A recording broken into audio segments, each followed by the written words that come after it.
Hello and welcome back to the Selfishly podcast, the lockdown editions. My name is Sebastian Corby, or you can call me Seb.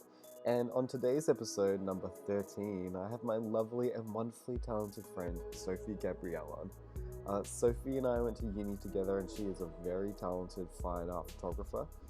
She's shown work all around the world and heavily utilizes archive images in her practice, which looks into really dark, psychological, soft, uh, beautiful concepts. I'm honestly so excited to have her on so that she can talk all about it and that you can have a listen.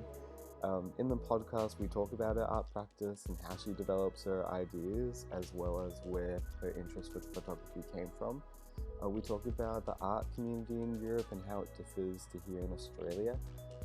The power of images and how they have the potential to become larger than life, especially if we don't fully understand that power. It's all amazing and really interesting. I could honestly listen to her talk all day.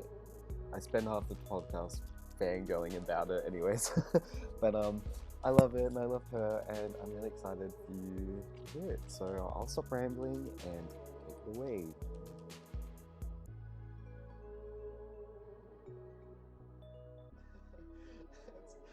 Anyway, I could go into a rant about Tara now. Like, not even a rant, just a spiel. Like her talk show was a wild time. So hello, welcome to the Selfishly podcast. My name is Seb Corvey. I'm here today with my lovely, beautiful friend Sophie Gabrielle. Hey Sophie, how are you?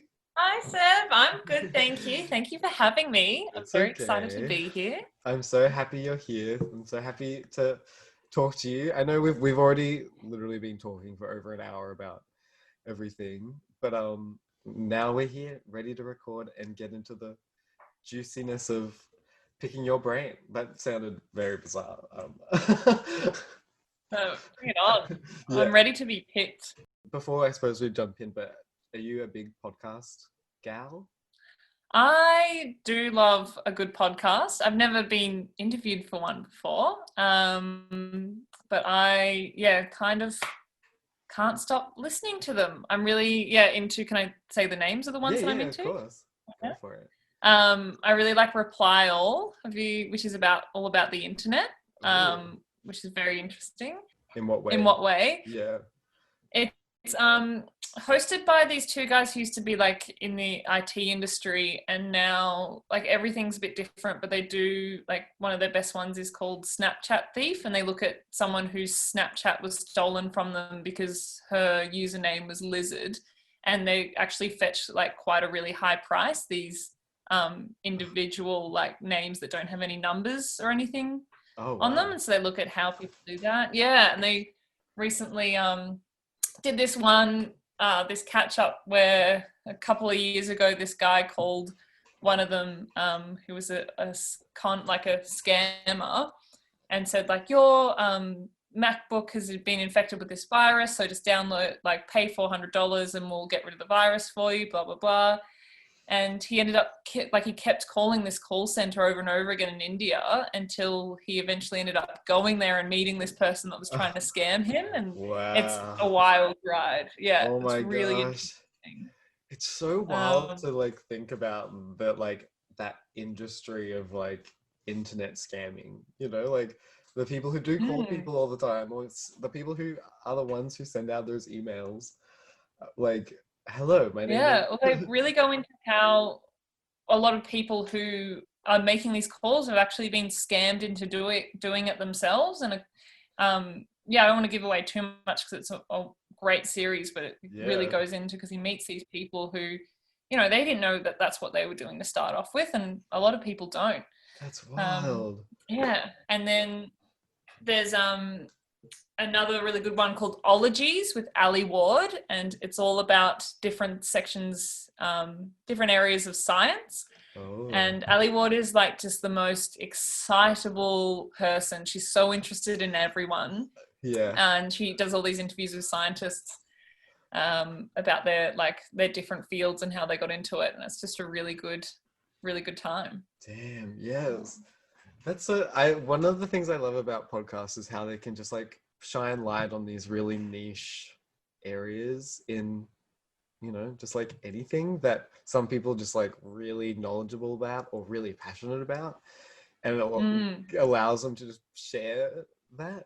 That's wild. That's crazy to exactly, and think. delve deeper. And it also opens up, I think, because it's so much more, I guess, user friendly in the fact that you can have a podcast in and be writing to work, or, you know, it's the same with audiobooks. That I think it expands to a wider audience, and you wouldn't necessarily get with like more visually related programming. Yeah, for And sure. it makes, especially when you've got like a really great host, these topics, like I wouldn't necessarily be listening to something about gemology, like things on gems, but Yeah. now I know like too much about it. Yeah.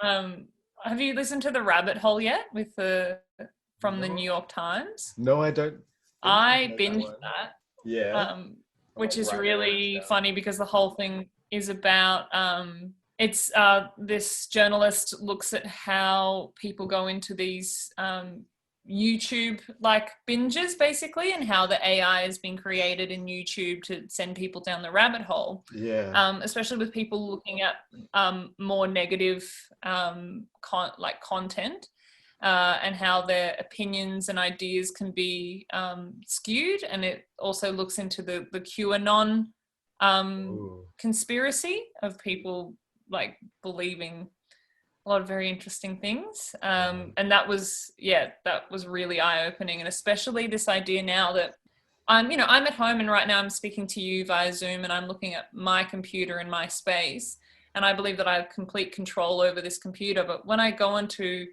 a website like YouTube, it's actually an artificial intelligence staring back at me, making sure that I continue to be on the website. That's It's like wild. analyzing everything I'm doing to keep me in there. And Yeah. whereas I think that I'm in control, I'm 100% not. Yeah. That's how you end up watching Vines for 3 hours.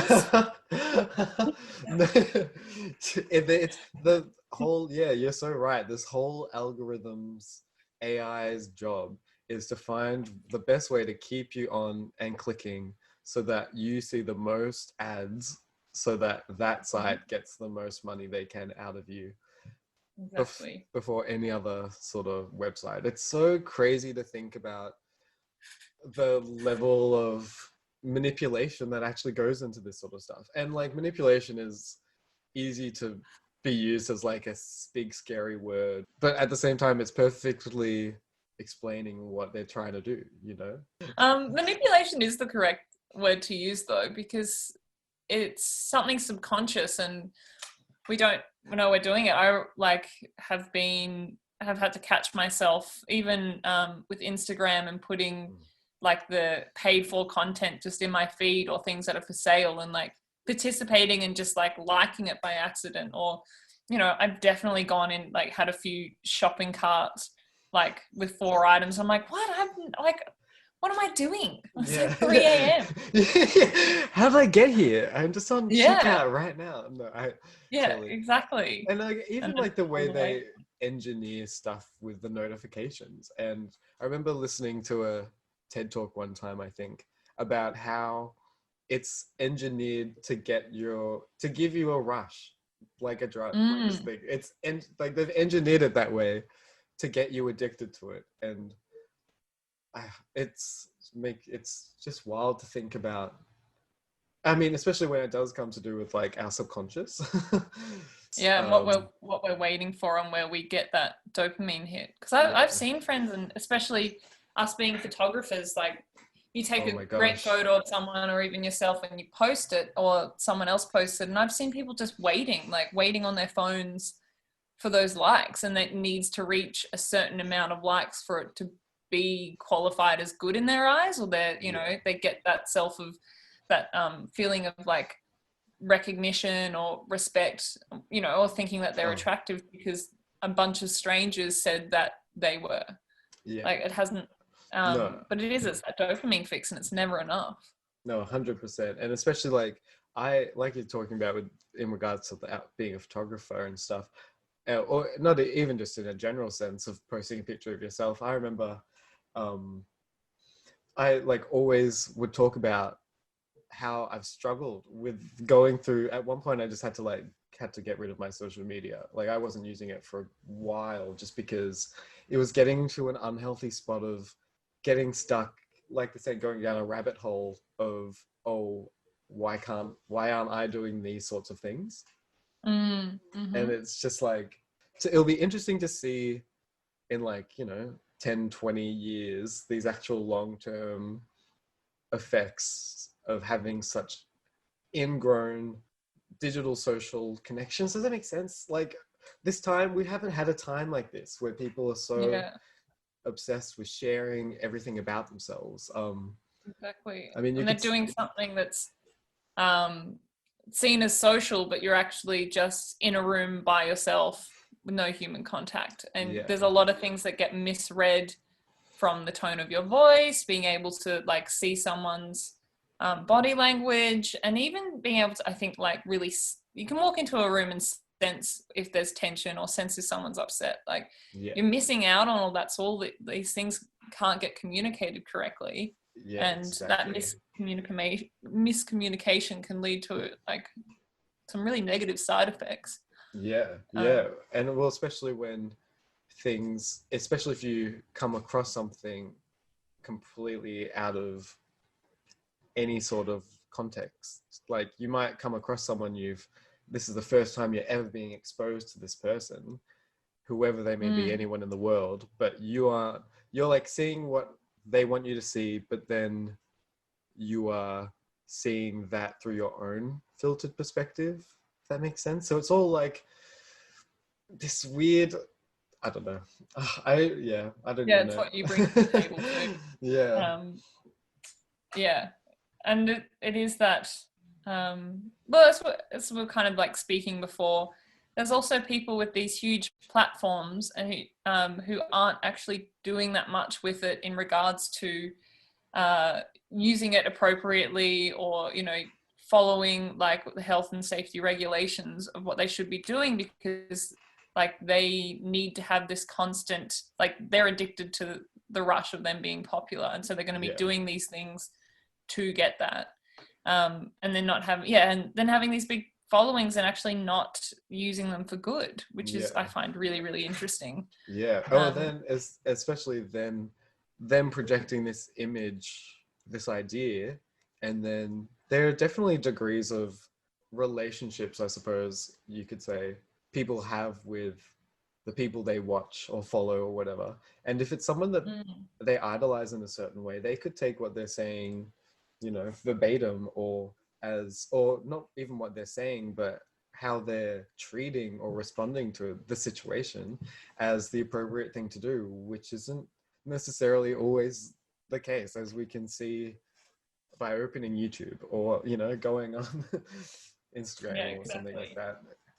Damn, we jumped right in. I didn't even get to the part I wanted to start. Sorry, we're not about podcasts. I love it. That's like, I love, and I was going to say, by telling everyone how we like have our friendship and know each other probably makes how we kind of just went into that conversation so easily. Does that make sense?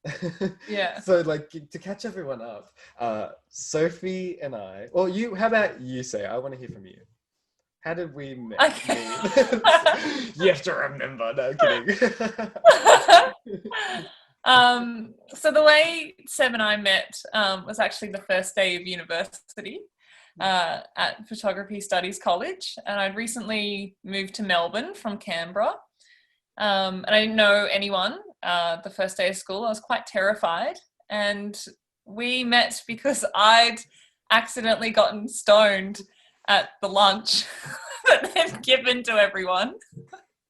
So we, like, as a bonding exercise, PSC always puts on a big barbecue by the river, and I sat down with who was to become like the third person in our Mean Girls group, and sat down next to her because she looked really friendly and she was beautiful. So, that's, like said, that's who I go for. And these people were offered a joint, and I took one puff and I was out of my mind. And I remember just getting up and walking away slowly because I was like, I shouldn't have done that. I feel really unwell.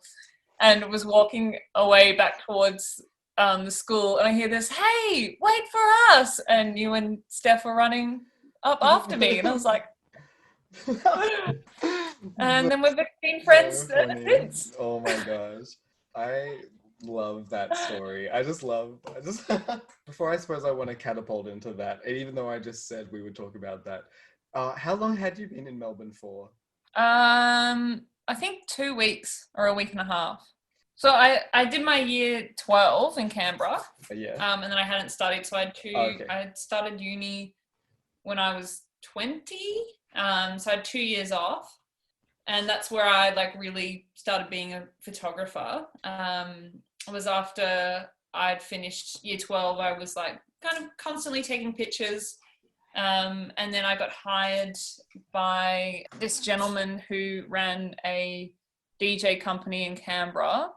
But I was working like doing club photography, and I kind of had this point of like, I'm doing this 2-3 nights a week and I'm getting like paid quite well and I'm like really loving it, but where can I go to from here? Because there's only so much that like club photography can really get you, and I knew that I wanted more. And it was a good excuse to leave Canberra, and I feel like it was definitely like the right choice for me of like making friends and like a social life and getting into the art scene somewhere that I'd only visited before. And so I ended up that year that I decided, because I was living out of home in Canberra, that I moved back in my parents' house for 6 months after already saving up for like a year to move. And then I moved in February to St Kilda, in that tiny 1-bedroom apartment.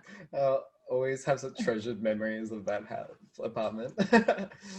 I just remember being blown away by you because I went from high school directly into uni, and I remember I think I knew 1 or 2 people there who had been from my high school, but at the same time I was still more interested in kind of, getting to know new people.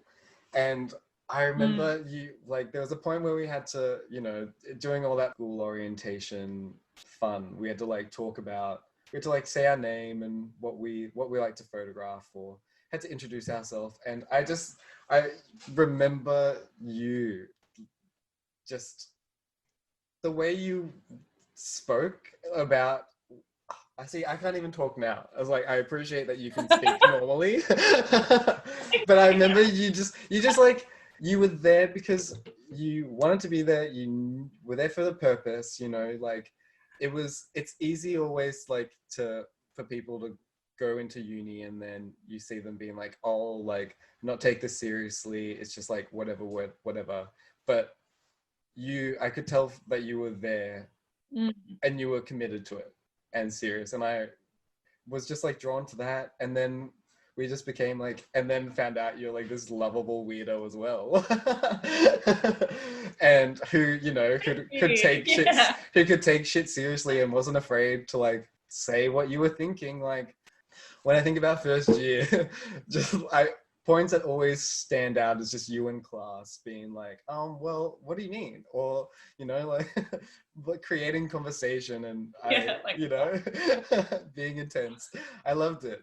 Thank you. Yeah, I didn't shy away from it. I think that was, especially if you're going to study something like a specialized topic in a private institution, you kind of, you have to take it seriously. And photography is something that, anyone can pick up a camera. Like we're all carrying around super cameras in our back pocket. And I think that accessibility kind of gives people this idea that like, oh, they can do anything, but it's so much deeper and richer than that. And it needs that respect and just our visual language and how people interact with photography. And, even the fact that we have this ability to create content that's not exactly real. And same with the social media thing, was to show this very select curated side of ourselves. Using this machine is something that I was always really interested in. And I kind of just, I also felt like I had to prove something being there. Like I made this big move and I was never very good at school and was never very enthused by school. I think I spent more time wagging than I did anything else in my college days, which is fine. You know, everyone's on their own life path. I'm glad that I'm where I am now. And yeah, I think I wanted to prove that to myself. So I'm glad that I instantly was. You seeked me out. We seeked each other out. I think that's important. Yeah, and I'm so happy we did, because I love you so much and I love our friendship so much. So when you were going into uni, did you like you said, you had done your club photography, but had you been doing photography a lot? Was it always something you thought you were going to be doing, or did you kind of just fall into that path? I think fall into is a good way to describe it. For me, I thought that I was going to be like a music technician. I thought that I was going to be doing something in writing, like creative writing. And it wasn't until I was 16 that my friend had bought like one of those plastic lomography cameras. And I just became like really obsessed with documenting everything, and was just always, and that's how I got my first job, because I was just always there photographing anyway. So it's like, I may as well pay you and use the pictures. And because before that I used to write like a zine that ended up getting like a grant from the government and all these things. That was like great. And you know, when you're so young and enthusiastic, and so I thought I would fall down that path. What was the zine about? But it was called Grandma's House, and it was about like music and fashion and art. Oh, cool. Yeah. Have you still got one? Yeah, I've got like 4. They'll be in Canberra now in storage, but I'll find them and send them to you. I can't read them though, because it's like 16-year-old writing is horrible. Oh my gosh, I would love to read that for you. Yeah. But as I said before, not being that enthused in school and kind of being told in year 11 and 12, like, you need to get these grades to get into uni, you need this. And so I thought that was always out of my depth. But with art, knowing that I didn't need to have the ATAR or for an arts course was quite good. But I found that I think that put me off a lot of things. Even just dreaming about what I could be when I was at that really vulnerable age was the pressure that I was put under. And for like, you know, reasons that were, because I was quite severely bullied in year 12 and my mum was really, really sick. I ended up leaving early and I was doing all these tertiary classes, and then it didn't even matter because I just had enough points to get my year 12 certificate. So I busted my ass for no reason. God damn it. Yeah, but it seemed like, and even when they were doing all these preps for those end of year exams, they would make us go in and like write our resume so we could apply for hospitality jobs. Like we weren't going to be anything else besides, you know, or like, oh, well, you should do an apprenticeship doing this, like hairdressing. And it's like, what the fuck? Like, just because I'm not getting, like, doing this exam doesn't mean that my 2 options are hospitality or hairdressing, which are both very, you know, good career paths if that's what you want to go down. Yeah. But, you know. It's sort of just like disregarding this potential of anyone. I totally agree with exactly what you're saying. I mean, I remember when I was at the careers counselor, and in saying this though, lucky I saw PSC and was already like, I'm gonna go there. And so I knew as well, like, I just need a good folio and a good English mark and I'll be all right. And so that was good because I already sort of had that. And so she was like, you need to do maths and do this and this and this. And I was like, I think I'd just rather do drama instead, because I would rather, doing that more. Exactly. Enjoy my year 12 than have to like be stressing over these things that might not even matter. Like, of course, there's some jobs where these grades matter, but it's not for everybody. Like, not everyone's going to be wanting to become a doctor or a doctor, a teacher, or whatever. Even then, now that I'm a bit older in my life, I'm meeting friends who are starting their like journeys to become doctors now, and it's because that's what they know that they want to do. And they're like, oh, I've got 3 other degrees and a master's in this, but that's not what I want to do. It's because I was forced to go down this particular path, and that's not my path anymore. Or, you know, like people change. And I think that's a really big thing, is like the enjoyment of year 12, because you are at that rebellious age. Like you are at this age that, you know, you're still not completely developed. You're going through a horrific time with your hormones. Like I would never want to be under 25 ever again in my life. Oh my gosh. Well, maybe the butt of me when I was 21. Like, but yeah, but hormone level, no, thank you. But yeah, but it's true. Like you haven't even like really truly experienced this world as a developed person, but you're expected to make these decisions that can, if you let them, show the narrate course of your whole life. yeah, exactly, for the rest of your life. Like thank God, and I'm happy that they've taken the opportunity, like your friends, to follow what they're passionate about. Well, it's also like, what's wrong with having a well of experience and then going to uni? Like then you've got the passion to study, and that's what I needed. And even saying like working in education, I meet like the people that are the most committed. I mean, not saying that, you know, if you're 18 you can't be committed, because there are still people, but the people that are really like pushing it are you know, and older. They're 20, 21, the older students in that group. And like I did feel older though, because I was 2 years older than everyone else, like most people. And then we had a few people who were far too old. Oh my God. I literally haven't thought about that person until you just said that. And I was just like, oh my gosh, I know exactly who she's talking about. Well, but also photography is a genre where these people do continue to turn up and prevail. And I think that needs to be another, you know, that's another conversation, or something that I think I need to be more educated in, on how to prevent that, and how to not say, you know, anyone should be able to make art, but the right kind of art, and the informed art, not the right kind, but asking a 18-year-old to take her top off for no reason is not acceptable. The appropriateness of thing, and not just saying you're creating it for the sake of creating art when that's not the obvious intent behind it. Exactly. And I think, you know, now studying my master's now in arts management, that is some way that I can move forward in that way of understanding how, you know, the policies and procedures and the law within arts, and how to run like I would hope that, you know, in the future I'd be able to run an organization or something that really has a voice in that, and giving more people in the arts voices and understanding of, you know, what is appropriate behavior, and when it is okay to say no. And, you know, especially like the camera is such a powerful tool. Oh my gosh. And when it's misused, it's really misused, and can lead to really bad, like devastating impacts, both personal and publicly. So definitely.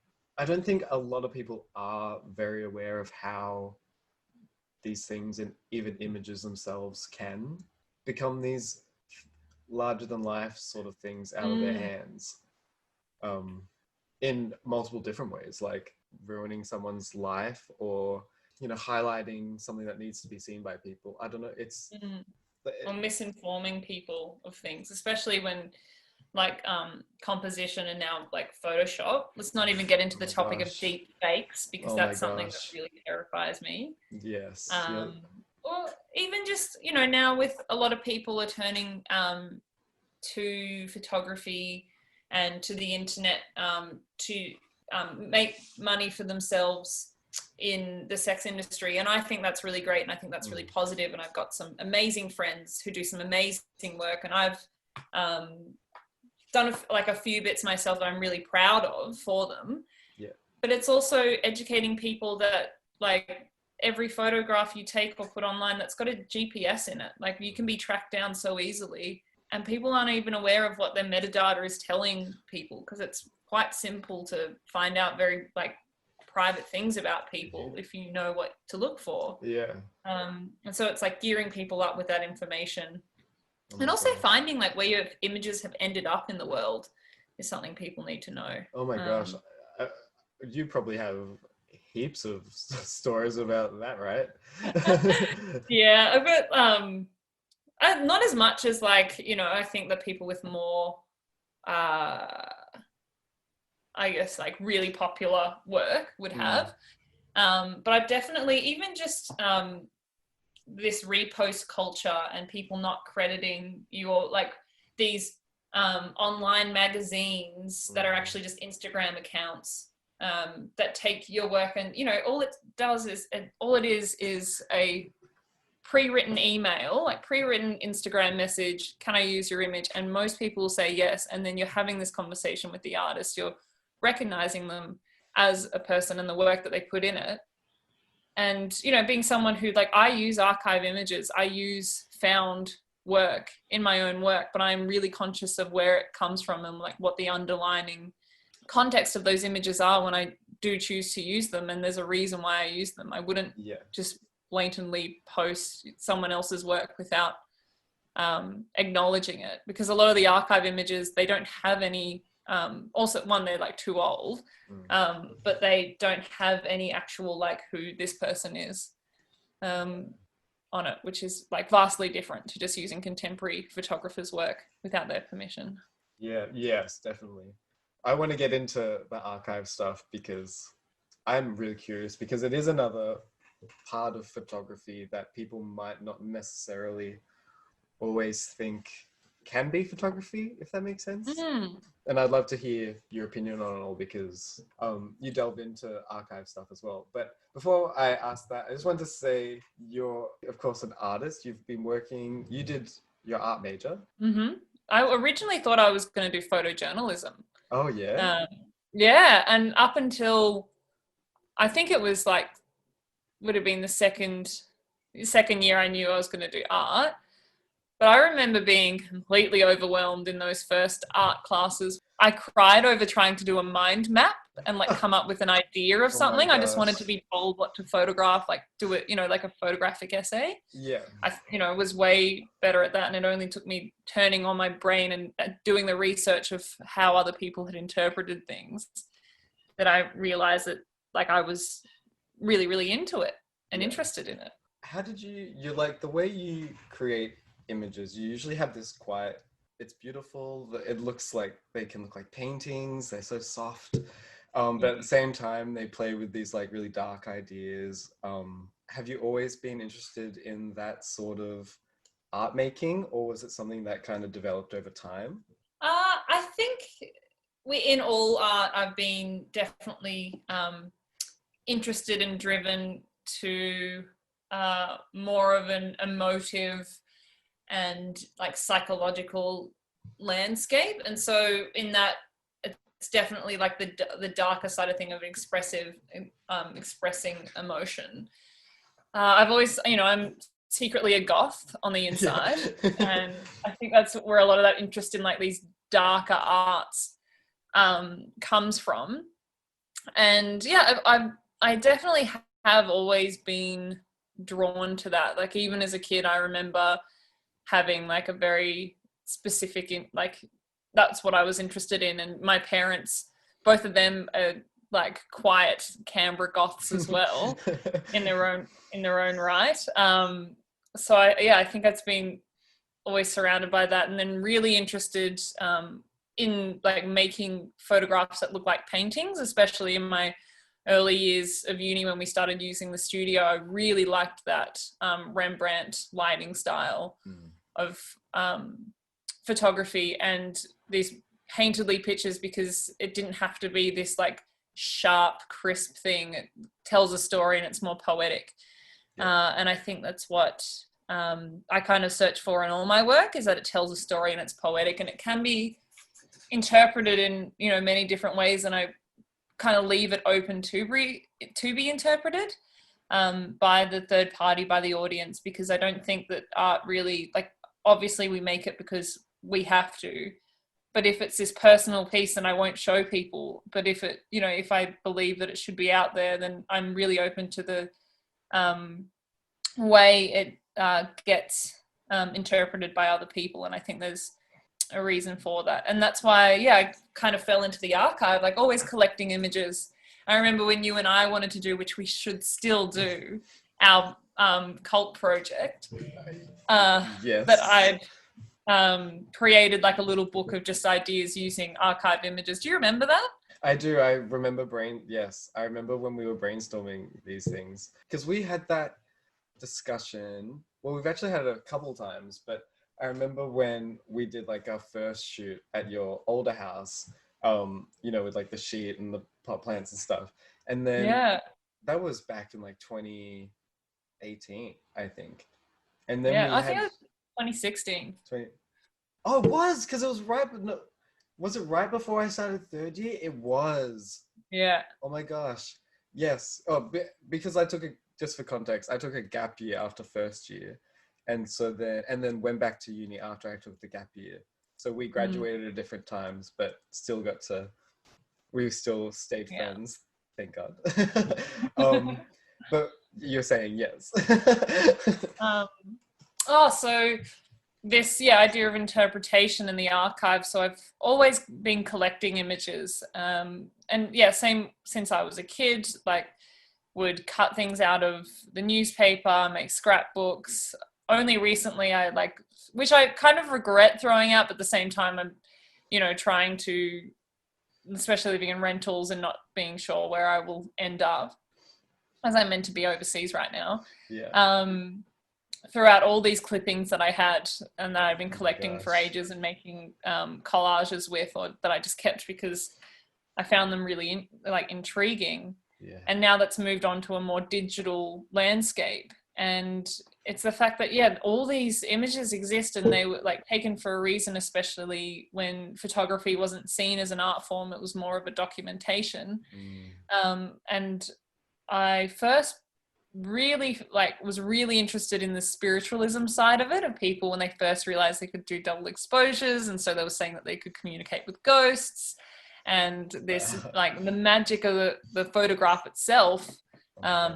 Because people really couldn't believe that they were taking home a picture of themselves.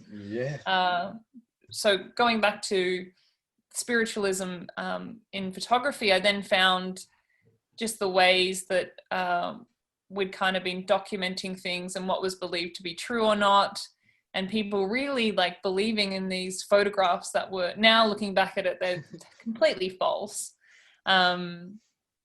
But you're so ready to believe in this thing, and because it captures time and space in this instant, you think that it can't be manipulated, which is still a huge issue that we have now. Oh, yes.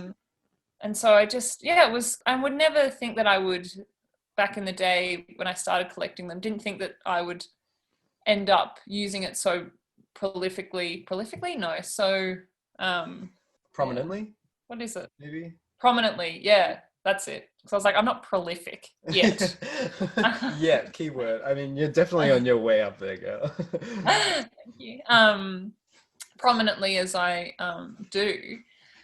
But I think that it's just fallen into place, and the fact that I already had an interest in it, that when it did come down to it, when I was first trying to document my dad's battle with cancer, it was one of the easiest ways to tell his story. And as I said before, if you want to make work that's really, really personal, that shouldn't be interpreted, then you don't have to show anyone. That's what art is, it doesn't need to be seen by other people for it to exist for you, for it to have that quality. And so I've got a whole collection of images, because I thought I'd do this project on him, that I took of him and of my family, that just they're just for me. But I found that using these medical archival images of where we've come in science for helping to heal cancer was in a way helping me to heal myself.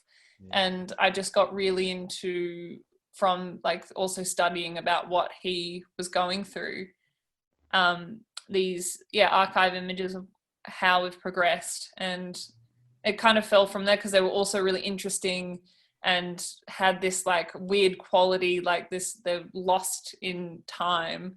And they were performing things on people that look totally barbaric now, but at the time it Gosh. seemed like perfectly normal, It's not. which I'm sure in 20 years we'll be looking back and being like, what?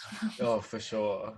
So yeah, I think that's how like I fell down the rabbit hole of the archive, and having this this can, like, with the internet, it's at your fingertips. The archive of libraries and of collections, it's all there, and it is all free to use. If you like, you have to look at obviously like the rights of the images and where you're receiving them from, but a lot of these are free to use because they've gone over the copyright time period, and they don't even know who took these photographs in the first place, because Wow. they were seen as scientific tools for learning, like the photographers, Yeah. they weren't really anyone. It's crazy. It's so like interesting that these two things kind of like collided so perfectly together, in the sense of like the images you've been using, these archives, they are, like you're saying, of this time where people didn't really know what was happening, and now we look at them and they're kind of confusing, but in the context of what you're trying to communicate, of this, your dad's illness and going through this time, it's also like, I can't even imagine that time, so the images kind of like meld in with that. It's something we're kind of like, we know happens, but until it happens to you, you don't really know how that feels. I'm not sure. Yeah, exactly, and how to deal with it. And I think it was like a perfect melding of things. And because I'd had that background of going through uni, I could look at these images with a further understanding of what they meant, and use them in a way that was not only just using them as an archive image, but adding my own family history in them by using the panes of glass and leaving them for periods of time, because I wanted a way of creating work that still spoke about them personally and was still almost like a self-portrait of myself and a portrait of my family, but in a way that I could show people and not feel so close to home. Yeah. And also, when you're photographing someone who's really sick, you are taking advantage of them. There's in no way, I think, is there like a way as a photographer that you're not selfishly like kind of indulging this need when you're photographing someone who's kind of like look like so unwell. And I think that was something that I was like really aware of like, what was I taking advantage of my dad? And I was doing these things because I wanted it and I thought it was really important to do, but not necessarily the right thing to be doing for them. Whereas this new way to talk about it was more open, and it also led to like other people's interpretations and hearing their own stories about their own families struggle with like illness, not just cancer. And that was really, really powerful, especially when I was first in the creation stages and would be telling people about my project that I was working on. It led to some really healing conversations that I don't think I would have had if I wasn't using that as a platform for healing as well. And I wasn't so open about it, because it's a hard thing to bring up, and you don't really you don't want to tell people that you're kind of struggling and in pain, because everyone wants everything to be like easy breezy. Art is a great way to be able to connect with people without necessarily directly saying it to their face, like with the regards to your project, which I'll just say is called Worried for the Fruit the Birds Won't Eat, right? Worry for the fruit the birds won't eat. Oh, worry for the fruit. Worry, yeah. Lovely. Worry. Worry. I love that title, by the way. Thank you. I actually came up with it when I was at my old house in the backyard with my housemate, and we were just looking at the garden that was growing, and there had been this weed that had kind of grown up over our clothesline and now had this really big green fruit on it. And then and they were like, oh, we should see what's inside it, I wonder if you can eat it. And we opened it up, and then this weird like white ooze kind of came out. We got really itchy, and it turns out it's really, really poisonous, and it's like a non-native species. And then it hit me when we were sitting out there. I was like, oh, of course, like none of the rats, none of the birds had been eating it because they knew that it was poisonous and they knew that it was bad.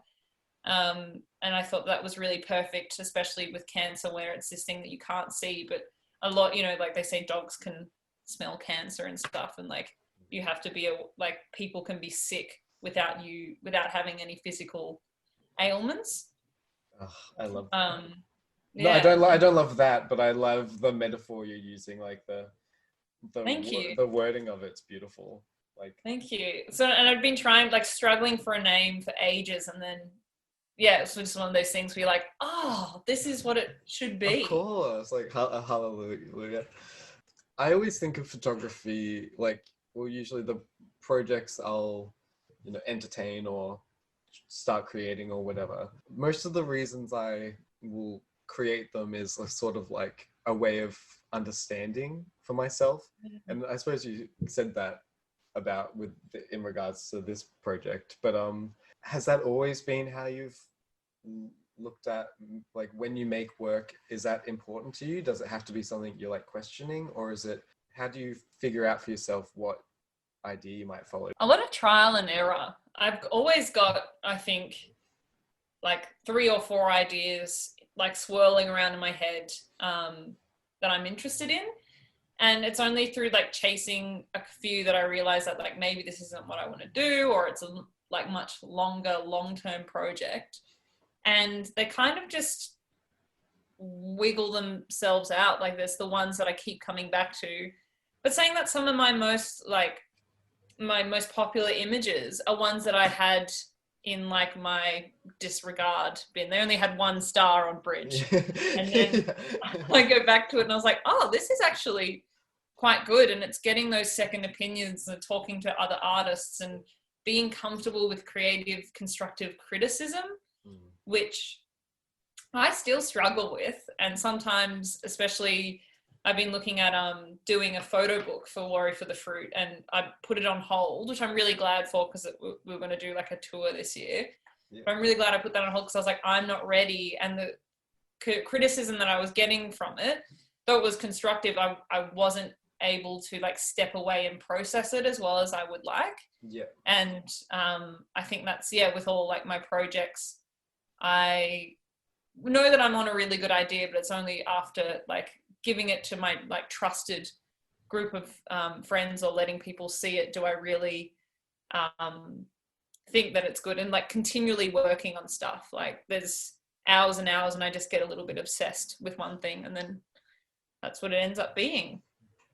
And it's also good to have a bit of a break. Like I think we're in this time especially, there was always such a pressure to create and a pressure to be like, I should have a show and I should have this, and it's like, chill out. Like it'll be ready when it's ready, and you'll show it when it's ready, and then it'll be a really special thing. Whereas if you're doing it all the time, or you're doing it for the sake of doing it, then what's the point? Like it's not a big money maker. Yeah. Like be a commercial photographer then. Like do weddings. There's so much money in weddings. So I think for me it's, and having that interesting idea that I also think relates to other people and can be relatable to a lot of different people in a lot of situations, and kind of fits in with what's like happening now. Like my new work, Welcome Touch. I was Welcome Touch. I'm playing with the name once again. It's like it's work in progress, so I don't know what it'll change next week. So Welcome Touch came about because it was the start of lockdown, and I'd recently broken up with my partner, and it was through the social distancing measures that I was really missing this sense of touch. And even like watching like old movies and people like hug or shake hands even, I'd be like, what is that? Collective gasp, literally. or seeing such large groups of people I find very jarring, or clubs for some reason. I'm just like, because I just can't imagine doing anything like that right now. I remember going to like a club when I'd have a headache and be slightly snotty, and I'm like, what was I doing? I don't know. Like, what was wrong with me? Because I didn't want to miss out on a good time, but I was not having a good time. Literally the irony of it all. Yeah. But I was looking for something to do, like a new project, and I'd originally been looking to apply for all these grants to make work about my grandma's migration from Northern Ireland to Sydney. Being an Irish Catholic woman, like being in Ireland last year, I realised how much they really did struggle under UK rule, and very interesting story. But knowing that I couldn't chase that, like follow that, I started looking at this idea of touch and play and what we could do with that in a digital context of where you can't be anywhere. And then I chose to use the Welcome collection because a lot of feedback I've had from people, and I've had even some friends be like, I can't believe like I'm taking photographs, but your work where you're just making photographs, like I don't get it. And it's just like, well, it's always been out there for you. Like the archive, this isn't like some secret thing I've found. Yeah. And so I thought using one destination and being like, this is where I got the images from as a base point to kind of, like you can make work out of anything. Yeah. And it was this, so it was a choice to do the Welcome collection. I really respect them as an institute. I went and saw the actual like exhibitions there in London last year, which was fantastic. They were actually doing one on magic and mysticism in photography, which is perfect for me. So sorry, this is like a museum. What type of institute? It's a research institute, so a science research institute, but it was originally started from this guy, I think his name is Henry Wellcome, who was this like big extravagant man who had this huge collection. He was really into like curiosities of the world, and his two things was like sex and death, like the beginning of life and death, and he had this huge collection, so he started to open this museum so people could see his things. There are a few things that I don't agree with, like they have tribal masks there that I think should be returned back to the people. They have a mummified body from Peru, which I don't agree with, like to be on display. Yeah. And these were things that would have been taken in the 19th century. And I don't grave robbed and stuff. Yeah, but that is, like that is just my view on the displaying of things. So online they've got a complete archive and collection of things that he's collected, and they as a institute have continued to collect, and it's like anything from like books, videos, to objects, and obviously like photographs and images. Yeah. And so I started thinking about what I would focus on, and at first it was like more obvious things that I was searching, but then after thinking about it and contemplating the idea, I decided to use works only created in response to the AIDS epidemic. Oh, wow. Because I thought that was like the juxtaposition between a time where people, like an epidemic where people were scared to touch one another. Once again, these advertisements and posters that I've used are all about safe sex, the proper way to touch people, and still that fear of this underlying thing that can happen to anyone. At the time, they definitely did stigmatize a community, which when I first started this, they were stigmatizing Chinese people, which was really horrible. And so it was really great. I like found all these images that were really kind of very graphic, very homoerotic, very like everything that I like. And in that particular time, I hadn't been touched by anyone for quite a while. It was very like, so it was finding these collected posters, and then I decided to start cropping into them just to show these delicate moments of touch that could then be translated to a wider audience. And some of these, like my favorite images that have been created, like when you see the full poster and when they will be on display, so they're going to be a part of Scope Gallery in Hanover. Ooh. They're going to be exhibited there, but the titles are exactly what the archive has titled them. So I'll just get one up because they're really, really funny. Okay, so here's one. A naked man lies beside a woman with a sheet wrapped around her. He holds her hand in which he holds a condom packet. An advertisement for safe sex by the Deutsche AIDS Life color lithograph.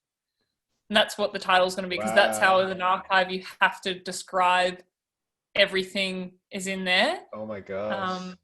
Yeah, so there's a really good one. Oh yeah, a naked black man kisses and holds up another while putting on a condom. Advertisement by Safe Sex for San Francisco. So it's a really graphic image. Oh my gosh. But the bits you've taken are like, they can be taken as like just this really gentle, oh, yeah, I love that. Oh my gosh, that's amazing. Yeah. These soft, beautiful moments. And that's what sex is. Like, well, you know, sex can be so many things, and as long as it's all consensual, but these delicate, beautiful moments wrapped in like lust and excitement and I don't want to use the word violence, but like a force. It's like a primal thing. I mean, it is like a very it is a very primal thing, you know. If we come like animals are all about like sex. Yeah, you know, exactly. sort of, and like that's whether you talk about instincts or, you know, if we have leftover habits or not habits but traits. I mean, I don't know. Sex is great. It's only natural. It's interesting you said before about you had sort of gotten like a backlash from people criticizing, I suppose, using your use of archive images. Has that been like has that always been a very apparent thing for you? Like, has it been amplified because of like, your exposure? Definitely amplified because of my exposure. I think that people only want to start asking those questions, I guess, if I think for a lot of people, I got the fact that they thought that they were missing out perhaps, or like, you know, maybe because they weren't my original photographs, even though I've done different things with them and there's like a reason behind doing them, that they felt like that maybe they'd missed out somehow. And I think, because archive is not something that you necessarily make yourself, but that's the same with collage. That's the same, you know, with like a lot of different things. It's not, or even just like covers, like musician covers. You're turning it into something else than what it was. And that's what art should be. Like, art is like building up on itself, and it's like there's nothing new anymore, as the famous quote goes. And I found that was really that's the way it was brought up with people as well. It's definitely almost in a sense of like, well, why couldn't I think of this? And it's like, well, exactly. Why didn't you think of this? And that's like, and it's also, I think, especially for Worry for the Fruit the Birds Won't Eat, when I started getting a bit of backlash from that, I felt that like, it's like, have you read anything that I've published about this? Have you really looked into it and seen what the work is about? Because it isn't just that. These photographs look like, these archive images look nothing like what they do now in this context. And that was really interesting. And I think people just see what they want to see, or they see one image and then see the word archive. And even though there's been nowhere where I pretended that an image wasn't my own, like Worry for the Fruit, there are a few images that are my own photographs, but I acknowledge that most of them are archives that I've then rephotographed after going through this process. And it's just, I think, that idea that it's right in front of them the whole time. But that's okay. I mean, I could never imagine what someone who's horrifically famous, what their life must be like, because I've honestly not had the best time with being recognized. Even though I keep doing, I love what I do. But I think that, there's been a few things that have really shocked me about how people have treated me, which has been very interesting. But you live and you learn as well. Do you mind talking about that? Yeah, I think it's more just like not having support that I would normally like. I think you know me. I'm very supportive of my friends, Yeah. and I'm really like enthusiastic and excited about other people's work, and I've always kind of given a lot, and yeah, just not receiving that or not people kind of finding the fact that I was being recognized for things, um, then deciding to like leave my personal life. And there's definitely a correlation between, like, I don't want to say the word jealousy, but people not doing things in their own practice.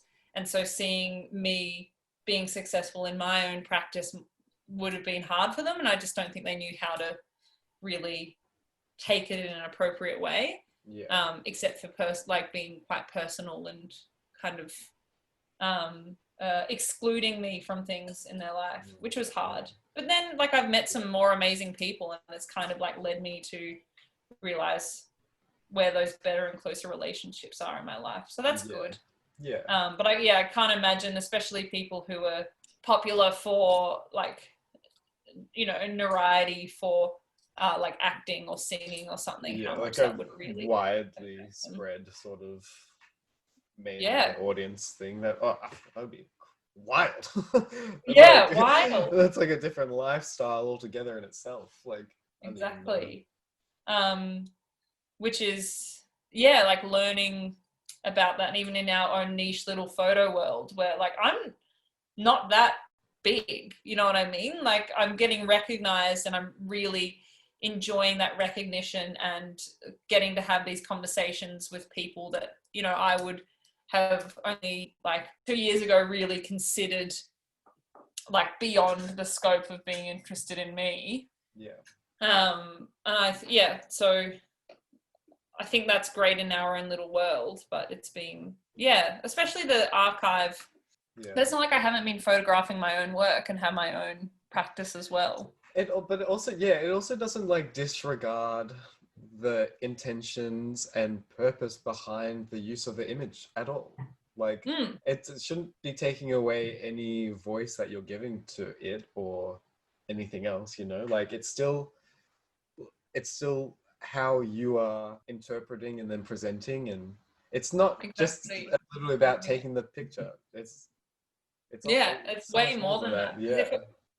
And we see artists like there's photographers who produce work and they never even click the button, you know? Like I think about Jeff Paul, where it's like a completely different thing. And like photography isn't just because you're clicking it. Yeah, exactly. Because some of these things, even if you went down that line, it's like, well, what is documentary photography then? Because you just happen to be there at the right place at the right time, if that's the idea of it. Like people are, you know, everyone is involved in the creation of that image, and everyone has the same right that was there in that photograph, or like created that space for that image to occur in. It sort of like just opens up all these different conversations you could have about, well, then what is a photograph? And for you specifically, is it all about you have to make it from start to finish? Or like I remember in first year you had a few projects. You had a project where you had like the red twine. You had all in red twine, and I technically like pressed the photo button to take the picture, but it was your picture. Like it would be it would make no sense for me to be like, well, I took this so it's mine, when your idea was what, you know what I mean? Like that was the whole that's it. So and it's the execution of that idea and how you get there, I think, and the ideas behind it is like the most important thing, because you can take amazing pictures. There's, you know, people taking amazing photographs, but they're empty. It's like a beautiful sunset scene, and that's great. But there's, you know, like that's all it is. Yeah, it can be when it can be replicated by someone else, and in a way that it doesn't seem like there's actually any different, like they're not saying anything, then what, you know, I feel like that, it takes away from it. Yeah, a huge eye-opener for me was when I was at my artist residency in Iceland in 2018, and just going to these, you know, beautiful, like obviously like more touristy destinations, especially when I first got there. these waterfalls or like the black sanded sea, and then you'd have a row of photographers with their tripods, with their neutral density filters, all taking the exact same photograph. It's like, why would you even bother? Like, just look it up online and show people. Like, take it with your phone and leave, because there's no, like, unless you wanted to print it really big at your house and be like, I took this. It's like, for me, I don't really see the point in that. I don't see, like, it's not an individual look, you know? Yeah, no, I totally get that. I find, like, I remember once I was on a holiday and just taking boring touristy pictures, but then you look at them and you can see that it's just a picture of a place. It hasn't got, there's no intention behind it other than, oh, this is where I am right now, you know, sort of thing. Yeah, and I think that was more important before we had the internet, and you can show people, or like, I do regret not taking as many touristy pictures sometimes and printing them so they physically exist. Yeah. To show when I'm older. That's something that I do need to be more wary of. Even now, especially with the lockdown, realizing, like, I was in Europe last year and I did not take as many touristy pictures because I was like, oh, I'll be here in the next year anyway. And you just want to like soak it up. You're not thinking about like the touristy pictures. I get it. Yeah, exactly. And that's it, being there, being within that space and being able to really sit with yourself, I think is important. Whereas we use the camera as a shield, and people, once again, going back to Iceland, would just get out of the bus, take a few snapshots, check them out, make sure that they got the exact one they want, then get on the bus, and no one was actually being there. Yeah. I guess I was lucky enough to be on a residency with these two other amazing, powerful women who we would just drive around in this little beat up car against the wind. And that's amazing. Yeah, it was so good. Let's go into there. How many artist residencies have you done? I've done two. Yeah, two. So I did one in Vietnam, which was a collaboration with a friend. And then I did a solo one in Iceland. So the first one was in 2017, and me and Kobe ended up making a work called Salted Earth, which is about our struggles. We had all these ideas of how it was going to be and this kind of fantasy, and we got there and it was not good. It was horrific, which I won't go into. Yes, you don't have to, of course. Yeah, we ended up making, like, not between us, but the place that we went was just terrible.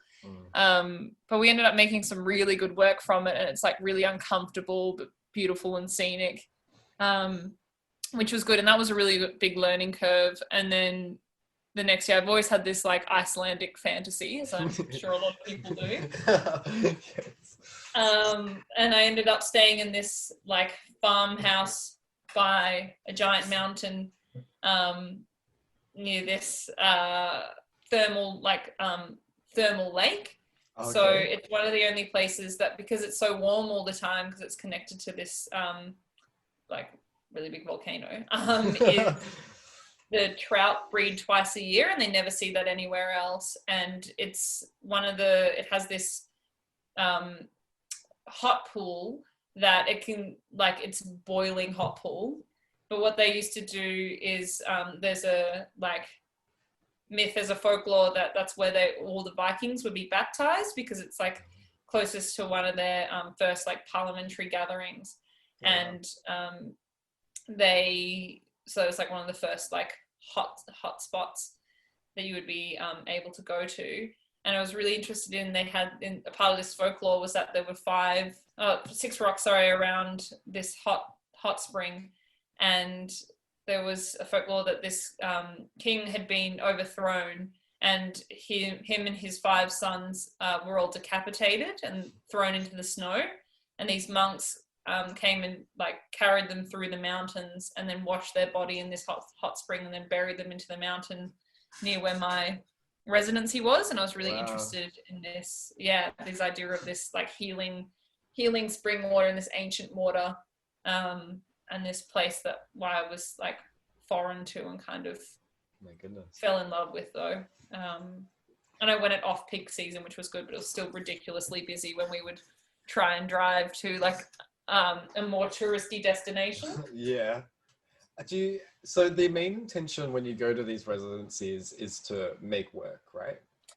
Yeah, I think now that I'm have a bit more time to reflect on them, I think the idea is just carving out a bit of time to make work and to let like every day you kind of have this, like you get up and do some research or go for a walk and just seeing things in new eyes and new perspectives of how to make work about place and how to be somewhere with literally the only thing that you have to worry about for that month, 2 months is making work.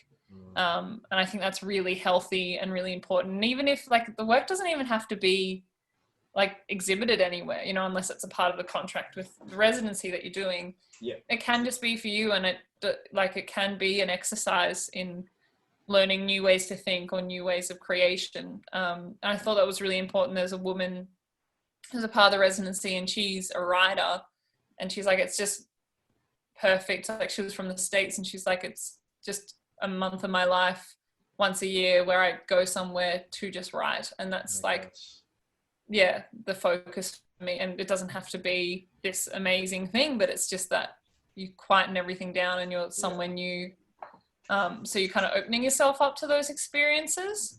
And I feel like with traveling, as much as I love traveling, I'm definitely more of a homebody person. In every country I've been in, I always end up staying for quite a long time.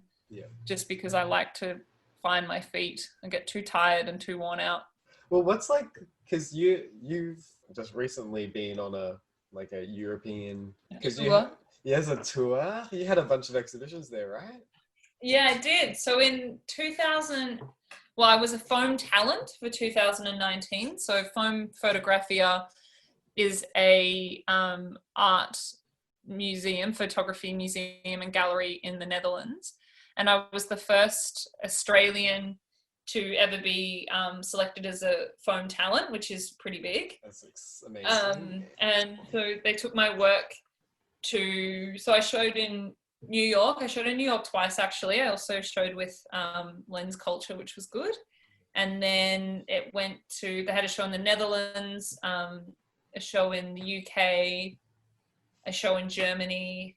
And then I ended up, through the exposure of being in foam, I ended up in my first solo show in Paris at Co 119 Gallery. Amazing. I'm just yeah, which was really good. And this is the first exposure I'd really had also because they as a gallery wanted to show my work, not just Worry for the Fruit that had been touring with foam, but all of my work as a collection, because my black and white style is like, it can fall into one another, and it's also everything's to do about psychology and spiritualism and where we kind of fall within that. And so that was really great to see this new interpretation of my work, especially because my work is about interpreting other photographs. I thought that went hand in hand.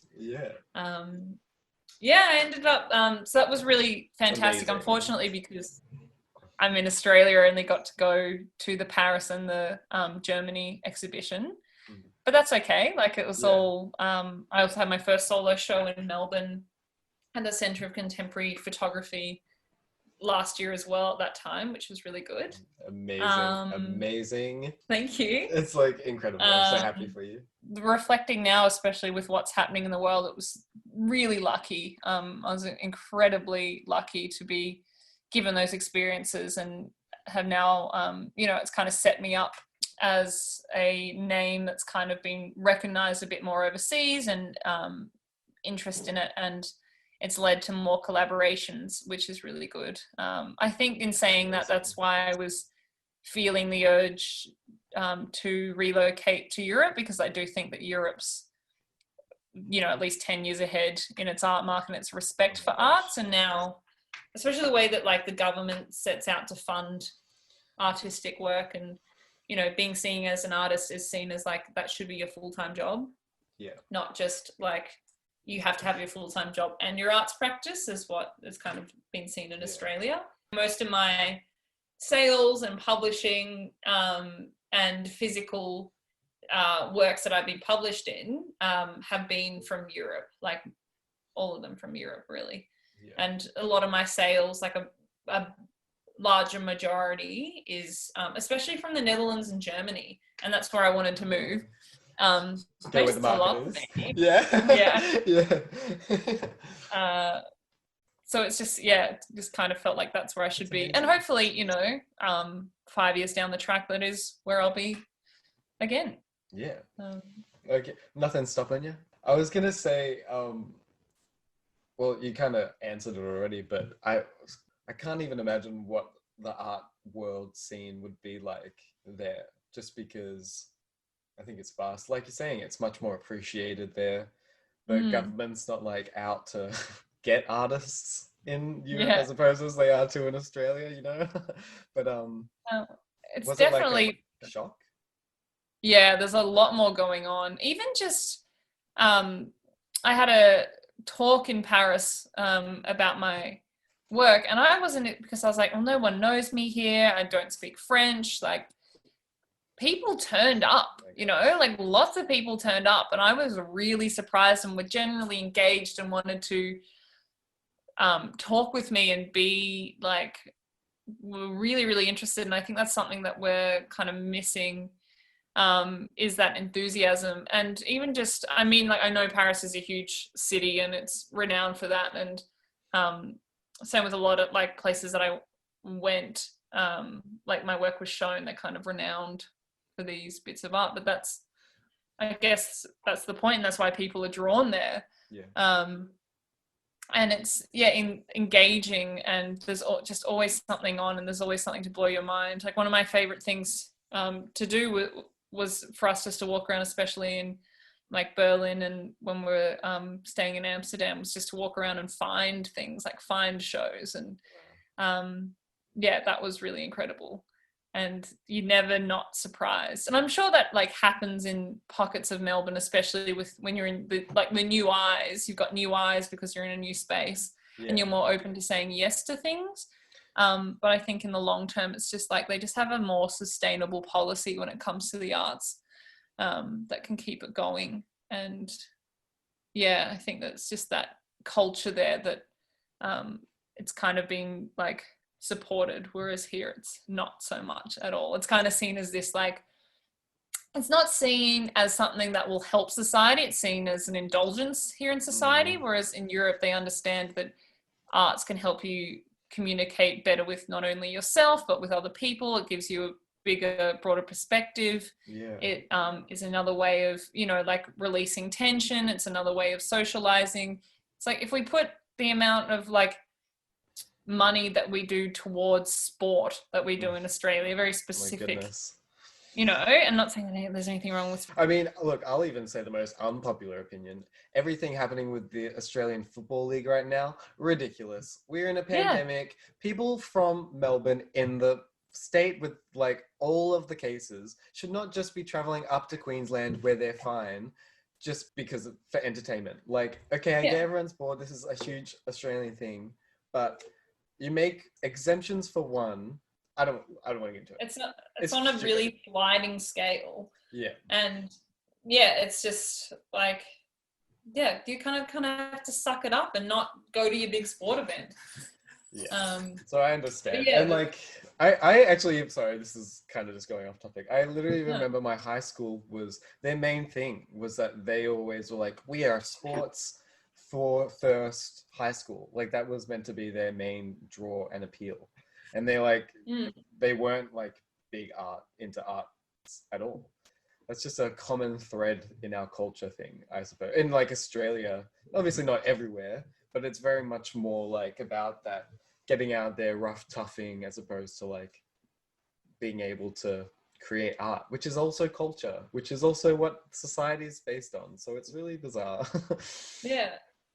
And it brings people together, and it still has economic value, because it's not just people going to a show. It's like, well, if people go to an art exhibition, they're going to go to a bar beforehand, or they're going to go out and get dinner. They're going to participate in things within our society, and like putting back into smaller businesses. And I think arts kind of pushes that as more unique, rather than people going to a large scale like the MCG and spending all their money at the MCG, and then they go and spend all their money at the casino. Like it fosters a completely different relationship to a night out.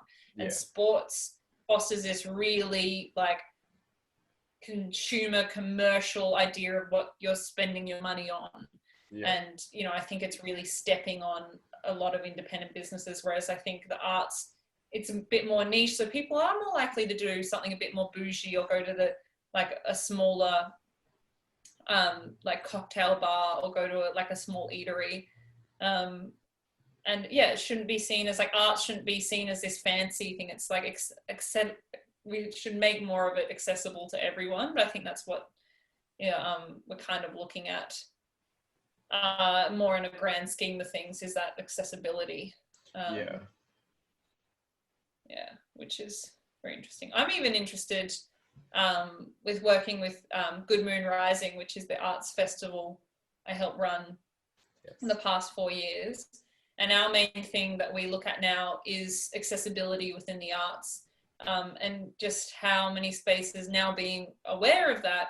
When I go to see a gig or I go somewhere, I'm realizing like there's a flight of stairs to get into this building and there's no other way you'd be able to get there. There's no disability toilet. There's so many things that until you start looking for it, you realize like, oh wait, this is really impractical and completely inaccessible to people. And I think that being more aware of that and where you choose to invest your money in and how is very important. Sorry, I went on a bit of a No. You're so right though. I love tangents, and you didn't say anything not right, you know, like it should be, especially when during this time there's a very, or not even during this time, I don't want to like letterbox it, but there's always this talk about, you know, trying to support local community businesses, sort of all these different things, but then it's very easier and convenient for people, I suppose, to lean in towards those big sort of big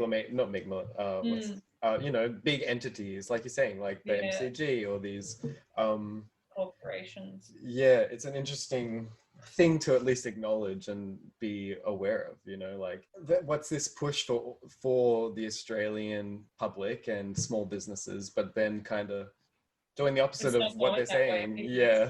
It's still spending the money. A lot of places are still getting a lot of funding when it's not really helping. And that's, you know, like I know a lot of people also that are on JobKeeper that have lost a lot of their lifestyle and the money that they, you know, are used to earning, and that's really scary for them. But there are other people that I know that are living with their parents and don't pay rent and, you know, have all these things set up. That's like actively participating in more micro organizations is so beneficial for Melbourne. And like, yes, like go out and be a boozy bitch and buy from like the small restaurant that can now only sell bottles of wine for $40. Like go and do that, participate in that, and like get through this any way you can, but mindfully as well. Because I think returning that money back to smaller communities and within your own community is really key. And yeah, even I'm really interested to see, because there was that big spike of people deciding to do gardening when this all happened. I'm really interested to see whether we will have like people with an abundance of produce that they've just got like a free box at the front of their house, which I know some people or my friends already used to have because they'd have these amazing lemon trees and so on. Or if, you know, hard rubbish is going to come along and there's just going to be all this gardening stuff out the front because people lost interest in it quite quickly when they realized there wasn't going to be a mass food shortage. Oh my gosh. No, you're right though. Well, I mean, it's like, look at all, I mean, and this is kind of like a different conversation, but in the same way, it's talking about like waste and excessive waste, but seeing the way large farming businesses or corporations have been reacting to the lack of people buying food or whatnot. I mean, of excess food, like, I shouldn't say people, I mean maybe restaurants. Like I remember seeing just a video of a giant hole that was dug being filled with potatoes because they have so much of it, no restaurants are buying it, but they can't have it. And it creates this like awful cycle of planting crops, having crops. Oh, there's no need for it, we have to get rid of them. But what if they need them in 5 days and we have to start again? But then they just keep getting rid of them, and it's not only waste, but like you said, all that energy being put into it all, and then and being lost. And it's this, how much are we like really looking at how much we were wasting as a society, and being someone who was like would actively, you know, dumpster dive and stuff. There's so much being thrown out that's just ridiculous, and so much people refuse to eat because they're too full, and you know, or they've like, it's one day off the expiration date, but it's never been opened and it's been in your fridge. Like there's a give and a take, and realizing that like also that you just don't need this new thing all the time. Yeah. In regards to the food thing, I had friends who used to work at a Baker's Delight, and they were saying they used to be able to like give out, you know, donate the bread they didn't sell. Apparently someone got sick of them one time and tried to sue them, that now they can't do that and they have to just throw them away. And it's, you think, I mean, I keep repeating, just like the amount of waste, it's shocking that there can't be a way, or that because, oh, now we're no longer going to make money, it's just wasted. It's interesting how much money all plays into this. And I talk about it so much, but it's just kind of surprising how much money does play a role in all of these, in every different facet of social life and stuff. Really does. And and I think that's going back to art, the fact that like the Australian government really doesn't support it because they don't see it making any money. They don't see the value of what it is in our society outside of that. And I think that's such a waste, because it has so much more value than monetary. Like to broaden people's ideas, or to hear people's voices that, you know, you wouldn't normally, or they're undervalued, is so important. And it's having that also like showing the huge spectrum of people in our community, and that everyone's lives are different, but creating work that also helps people connect to everyone else that they wouldn't normally. That's why I'm really interested in like the cross section between science and art, and how we can use art to better help people be interested in science more. Not even, you know, like I don't necessarily feel like you need to find out scientific facts by seeing an artwork that's been inspired by, say, like Neptune, but it might lead you on to think about more about like what's happening in our cosmos, more about what's happening in the world around you because of this piece of artwork. It's like really taking away the people's power for independent thought and their own tangents that they can go on, because they're just not consuming straight away. Yeah, or even giving the people who necessarily wouldn't have the opportunity to tell their story, or tell a certain story from a community that isn't talked about or discussed or highlighted, and it gives them that potential to share that culture with other people. I mean, exactly. And especially with photography, because it's so accessible. Yeah. And it's like, it's a visual language. It's, you know, it doesn't, I mean, like, I guess culturally it needs to be maybe translated sometimes of like what people are looking at, but you know, it's got a language of all of its own. And so I think that's really, really important and specific. And also it gives, like who's taking the photo, like who's actually in control of the photograph also directs that narrative. Like a white man going into Africa is going to have a very specific narrative of what he photographs. Like any person in their 20s going to Southeast Asia, very specific narrative. And same with the tourist pictures. But if you see photographs created from the people that live there and their experiences, it's so much deeper, it's so much more unusual, and it gets you into places that you never thought you would be able to, I guess, witness, and opens your mind up to it. When just to think about how different, like just for example, our lives are on a you know, like on a basic level of like families, siblings, where you're born, location, like your lives are so radically different in ways you can't even imagine. And then thinking about that in the context of another culture would be completely different from yours, just in terms, just because of everything then around the differences, I mean, is mind-blowing. And like how beneficial that we could potentially have the opportunity to learn from these hundreds of different stories. Like, to take away from that just doesn't make sense. Exactly. And to not value it in a sense of your society, that it doesn't have a place there, is like taking away their voice once again. Yeah.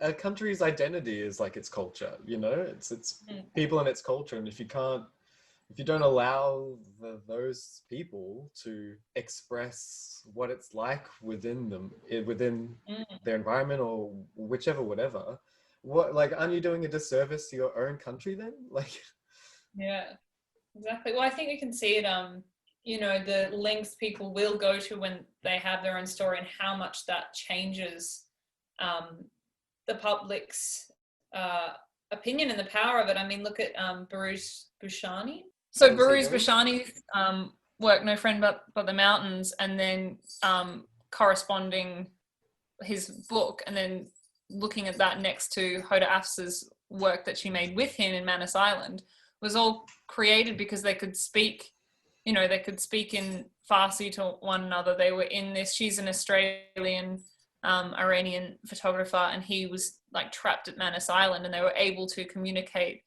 through WhatsApp and like through a smuggled phone, and he was able to write this book through texts, like WhatsApp texts, and then someone would transcribe it. And the fact that he's writing, I think because Farsi is his second language, and he had to leave Iran because of like political issues. So he had to write in his oppressor's language to then be translated into his second oppressor, the people that were keeping him prisoner. Like, it had to be then translated into English, just so people within this country could understand that there was a story that people were being tortured and held against their will. Oh my goodness. In our country. Like, our government was doing that to them, and we're just kind of head in the sand because there's no, and you know, to tell their story, like, one of the biggest ways to do that was through art itself. And I think Hoda's like a fantastic representation of that, of how art is political, and everything that you make is a statement. Oh, definitely. Yeah.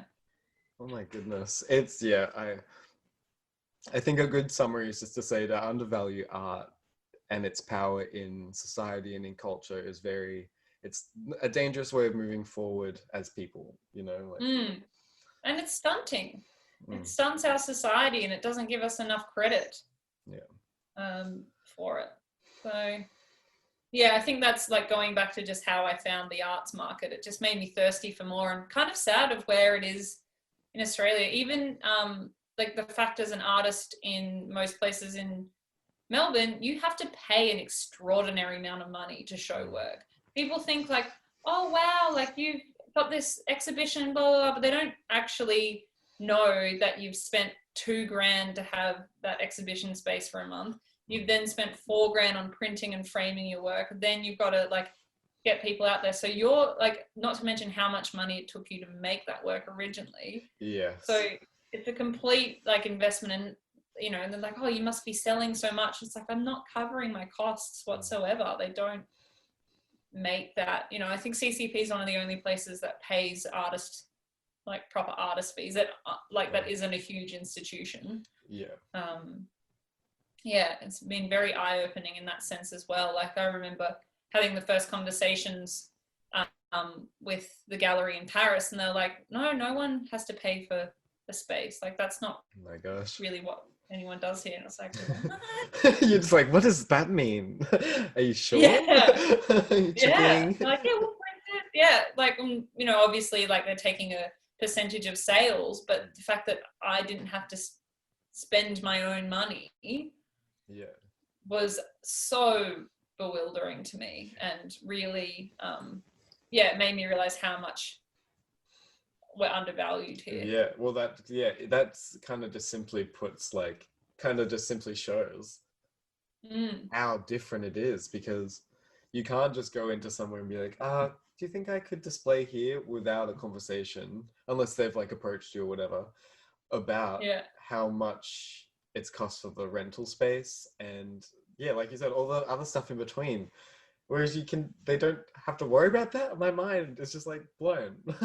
Yeah. To Europe. Yeah, exactly. At least even with gigs here, like, you know, artists, like the people charge an entry fee and they'll go. But no one, like, if you had to charge an entry fee to go to like kind of a smaller gallery, you'd get no one through those doors. Yeah. Which, not saying I don't think many musicians get paid very well at all, like knowing a lot of musicians in Melbourne. So the struggle is still real. Oh, definitely. My goodness.